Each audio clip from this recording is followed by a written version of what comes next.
It's Jen. Welcome to Art Scene. We took a nice drive an hour north of New York City to Peekskill, New York to check out the studio of photographer Michael Murray. But Michael Murray is not just a photographer. He employs amazing, innovative techniques for transferring and displaying his work. So we're going to go check out some of these innovative processes right now. Let's go see.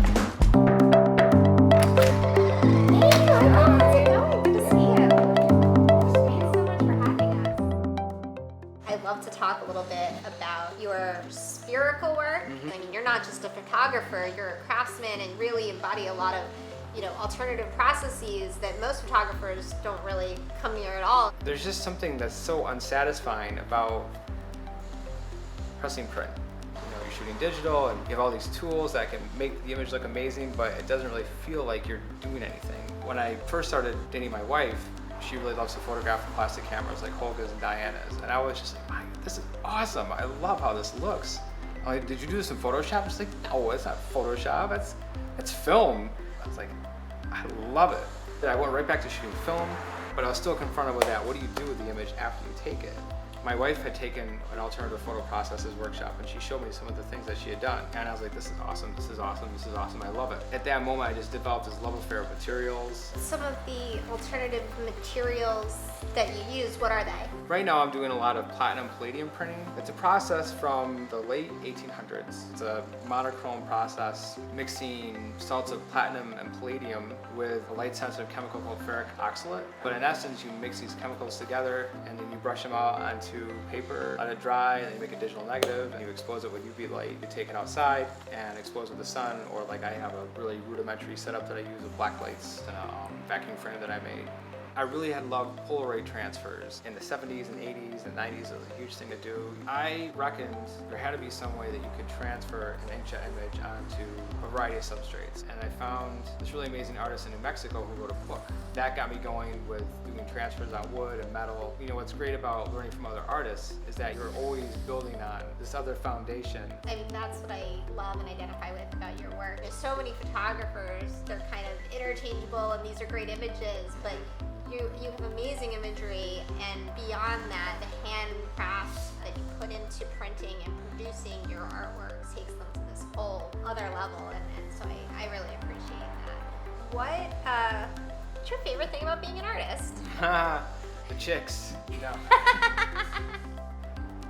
Making a living doing what I love. I mean, I remember when I had a job and I hated it. My job was dealing with the people that I wanted to be. You know how fulfilling it is to do what you love for a living. Being an artist and working for myself, I work way harder and I work way more hours for a lot less pay. What's the most challenging thing about being an artist?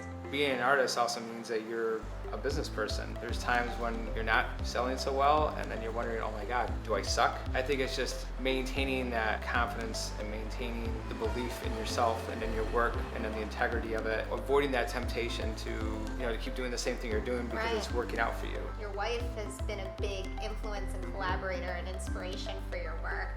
The two of you recently had a beautiful baby girl. How has that changed you as an artist or your art making process? I think that in some ways it's maybe much more empathetic. Having this life that is dependent on me, I've worked so much harder. The way that I see the world is so much brighter.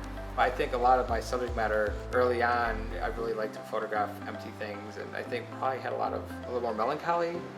With her, I don't see the melancholy in a lot of what I'm shooting now and the images that I'm making now. That's the last really 9 months, cool. It's definitely different. It's more colorful, it's more lively, it's less, That's really beautiful. Michael, thank you so much for having us out and walking through some of your work and processes and showing us your studios. This was a really great experience. Thanks for coming. It was a pleasure having you.